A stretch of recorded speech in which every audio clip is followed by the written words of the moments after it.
Halo, welcome to Crypto Update ya. Pada kali ini kita akan update dari weekly update dari Bitcoin ya. Bagaimana perkembangannya dan apa saja update terakhir ya sejak kita berikan market update di beberapa minggu yang lalu ya, 2 atau 3 minggu yang lalu untuk Bitcoin. Langsung aja kita bahas dari weekly time frame ya. Di sini untuk closing minggu kemarin ini cukup bagus ya, ditutup juga hijau dan mungkin ini for the first time ya sejak bearish market kemarin di tahun 2021 kemarin, Bitcoin ini ditutup sekitar 8 candle ya warna hijau, dan ini belum pernah sebelumnya ya. Kita lihat 8 candlestick ya berturut-turut selalu ditutup hijau ya untuk Bitcoin ini, dan ini merupakan indikasi yang positif sekaligus seperti yang sudah saya katakan ya, ketika Bitcoin itu berhasil breakout dari area 31.000, area next target dari Bitcoin itu ada di sekitaran kotak area di atas ini ya, di 42 sampai 45.000, kurang lebih seperti itu. Dan benar saja langsung ditutup 8 candle hijau beruntun ya, menuju area 44.000 dan mendekati 45.000 ya, kita bisa lihat. Ini sesuai dengan analisa, karena saya sudah amati selama beberapa waktu terakhir ya, bahwa Bitcoin ini ketika mengalami penurunan atau penguatan, dia akan mempunyai kecenderungan untuk langsung menuju area target selanjutnya di supply atau di demand selanjutnya tanpa ada koreksi. Seperti itu tipikal dari cryptocurrency ya. Kita harus mengetahui tidak semua pair itu memiliki karakteristik yang sama ya seperti Bitcoin. Kebetulan dalam kasus Bitcoin memiliki korelasi yang seperti begitu. Jadi ketika dia berhasil breakout dari resisten tertentu ya, kita bisa melihat bahwa area target selanjutnya ada di supply berikutnya, yang mana di 44.000. Sekarang ini kita sudah bisa melihat bahwa target dari Bitcoin ini sudah tercapai ya. Dan secara RSI pun juga menunjukkan bahwa adanya overbought ya, atau jenuh beli, karena sudah 8 beruntun candle ya hijau kita melihat, dan belum ada koreksi sama sekali. Ini merupakan hal yang kurang sehat sebenarnya ya, karena setiap kenaikan pasti harus ada koreksi seperti itu.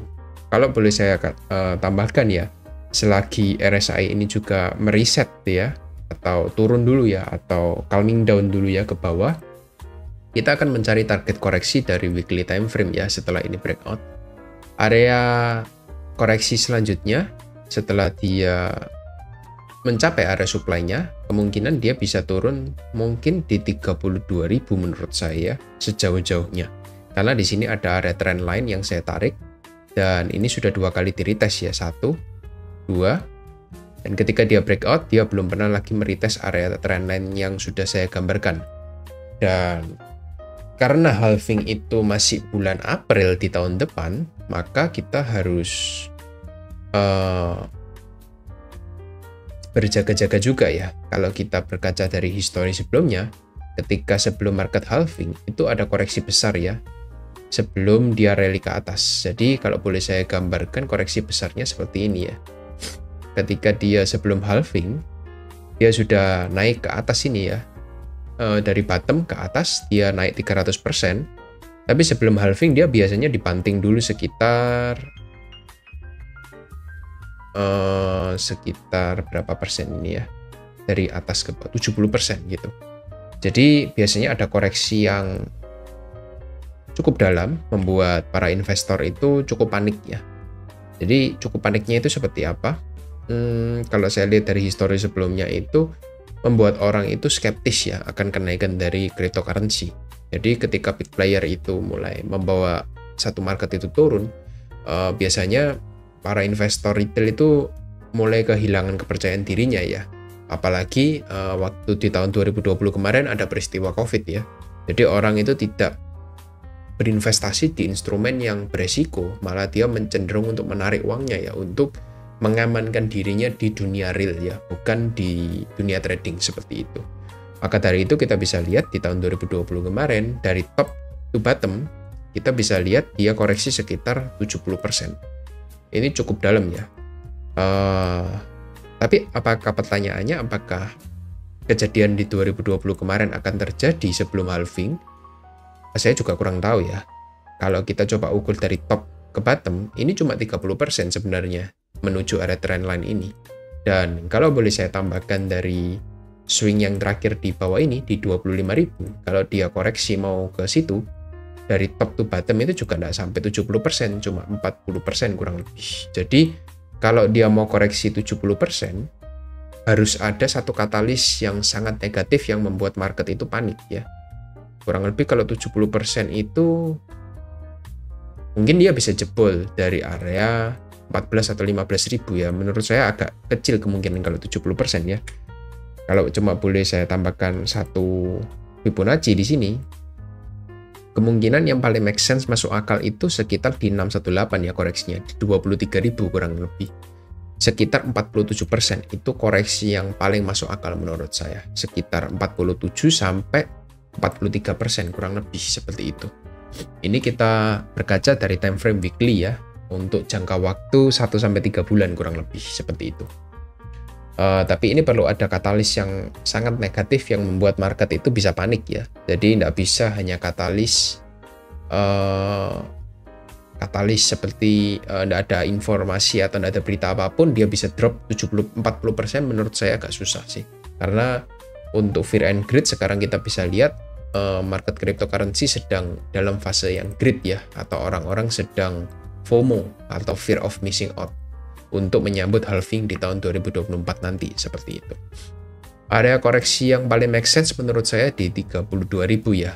Ini sekaligus area resistance becoming supportnya seperti itu, dan juga ada area trendline di sana. Jadi kita bisa ekspektasikan untuk market mungkin koreksi sejauh-jauhnya di 32.000 seperti itu. Karena kalau kita lihat di sini di daily time frame ya, kita akan turun ke daily. Di daily time frame sebenarnya ketika dia masuk dari area supply yang kita gambarkan di weekly time frame kemarin, ini sudah cukup terlihat ya bahwa adanya bearish divergence ya ketika harga itu naik ke atas. Sedangkan indikator RSI itu malah menunjukkan pelemahan ya, momentumnya semakin melemah. Dan benar saja ketika sudah mencapai di topnya, kita melihat bahwa Bitcoin ini mulai melakukan koreksinya. Seperti itu untuk di time frame daily ya. Tapi kalau kita lihat di time frame 4 jam, sebenarnya kita juga bisa melihat ini adanya chart pattern double top ya di atas sebelum dia breakdown ke bawah seperti itu. Kemungkinan kalau dia naik nanti mungkin hanya akan meretest 42.700, lalu dia akan kembali melanjutkan tren turunnya seperti itu untuk menjemput sejauh-jauhnya mungkin di area supply atau demand berikutnya. Seperti itu untuk Bitcoin. Kita bisa pantau untuk 1 minggu ke depan. Ada satu area trendline ya yang ingin saya tambahkan. Kalau 32.000 itu kejauhan, kita coba bisa targetkan ya untuk trendline seperti ini. Mungkin dia akan turun di area 38.000, mungkin itu akan menjadi perhentian selanjutnya ya, perhentian kuat menurut saya. Karena di sini juga ada resistance becoming support di time frame kecil seperti 4 jam. Dan juga ada area trendline yang bisa menjaga Bitcoin untuk turun lebih dalam lagi. Seperti itu, bisa perhatikan untuk area akumulasi yang sudah saya infokan ya, di 38.000 dan 32.000. Kurang lebih seperti itu untuk update dari market Bitcoin, dari weekly, daily, dan time frame 4 jam. Jadi itu saja yang ingin saya update. Thank you yang sudah tonton video ini sampai habis. Saya akan update untuk market cryptocurrency setiap minggu ya, untuk weekly closingnya seperti apa. Thank you yang sudah nonton dan good luck.